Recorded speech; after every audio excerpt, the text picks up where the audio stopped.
DPR untuk segera menghentikan proses pembahasan RUU Polri ini, lalu apabila dilanjutkan di periode selanjutnya harus dengan partisipasi publik yang bermakna, melibatkan masyarakat secara luas dan secara substansi, harus sesuai dengan agenda reformasi Polri, yaitu menegakkan prinsip hak asasi manusia dan juga adanya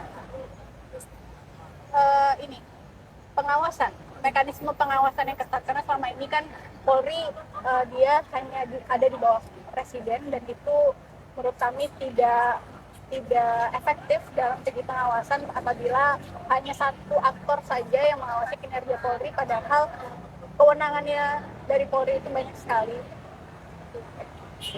Apa yang mendorong melatar belakangi aksi dari RUU Polri ini, kenapa? Ya, seperti yang kita tahu bahwa pertama, alasan yang pertama kenapa kita mendorong untuk menolak RUU ini, dari secara legislasi, RUU ini dilakukan pembahasannya di masa lenggak, masa pemerintahan transisi yang seharusnya DPR dan juga Presiden tidak memiliki legitimasi untuk mengambil kebijakan-kebijakan yang sifatnya substansial.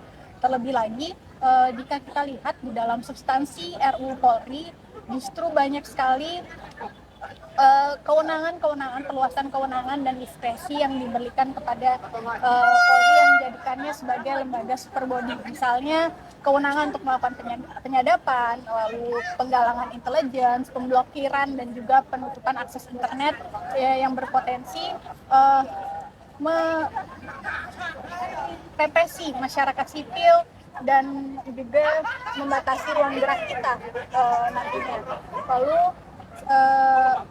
yang perlu digarisbawahi juga, RUU Polri ini tidak masuk dalam program legislasi nasional 2020-2024 dan juga program legislasi prioritas DPR tahun 2024. Tetapi tiba-tiba RUU ini muncul di akhir masa jabatan DPR dan diusulkan menjadi RUU inisiatif DPR yang sepertinya berpotensi untuk segera disahkan di masa transisi dan hanya diselesaikan dalam waktu 2 bulan, yang mana mengabaikan prinsip-prinsip pembentukan peraturan perundang-undangan yang seharusnya meaningful participation, melibatkan masyarakat sipil seluas-luasnya dan dapat diakses oleh masyarakat.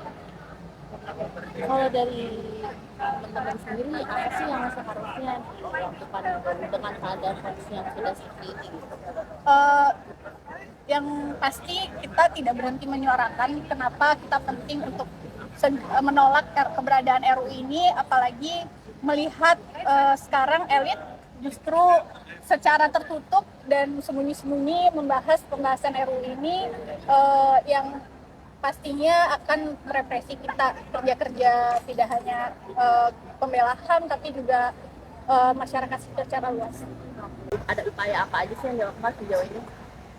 Kalau dari koalisi, kami sudah mengupayakan pendekatan. Yang pertama, kami membuat beberapa riset, daftar inventarisasi masalah dari draft yang ada, dan itu sudah di-upload juga di beberapa website anggota koalisi. Lalu kami beberapa minggu yang lalu juga sudah melakukan konferensi pers untuk menolak RUU. Misal nih, ternyata beneran disahkan nantinya gitu, apa sih yang kira-kira menjadi reaksi gitu dari koalisi ini yang sudah menerapkan ini gitu? Karena ada antisipasinya apa gitu? Ya, untuk saat ini mungkin kami masih terus berusaha supaya menyuarakan agar DPR menghentikan pembahasan RUU Polri ini di periode yang sekarang. Kalaupun ingin dilanjutkan pada periode selanjutnya, kami menuntut agar pembahasan itu dilakukan secara terbuka, lalu melibatkan masyarakat seluas-luasnya, dan juga secara substansi pun harus mendahulukan agenda reformasi kepolisian yang berprinsip hak asasi manusia, seperti